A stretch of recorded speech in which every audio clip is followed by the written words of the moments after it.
In 1984, our family migrated from Busan to Honolulu, Hawaii. I was 11 years old at the time. Our family was invited by my paternal grandmother who had been living in Hawaii for many years. My parents moved to Hawaii in search for a better life for me and my sisters. When we first came to Hawaii, we temporarily moved into my grandmother's one-bedroom apartment in Waikiki. I remember it was Halloween on the second night of our arrival. In Korea, there was no such celebration, and it was both shocking and exciting to see people walking around in elaborate costumes. There was a big street party with a costume parade and kids running around yelling trick or treat. I entered sixth grade the following week of our arrival.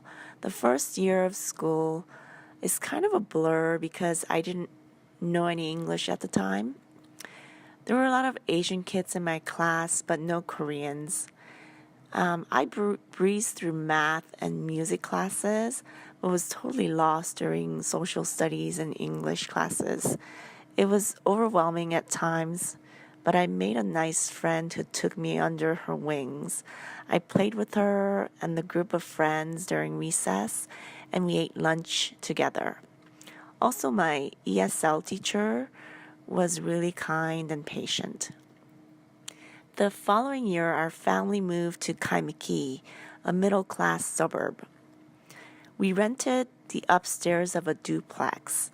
There was a landlord there, and the kid, his name is Daniel, I became his best friend. We rode our bicycles all over the neighborhood. We climbed trees, watched Disney Channel, and we played spy games. I learned to speak English in no time. My parents had always been entrepreneurs.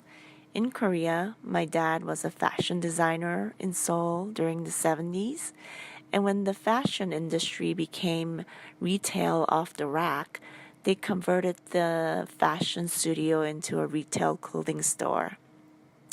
They then moved to Busan and started a fried chicken franchise as well as a real estate agency. As soon as they moved to Hawaii, they started a Hawaiian souvenir and jewelry kiosk in Waikiki.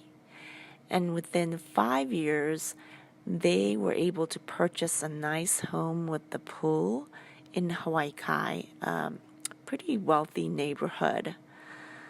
Being a 1.5 generation, I grew up watching my parents struggle to make a living in a foreign country where they didn't speak the language, but worked really, really hard to achieve the American dream.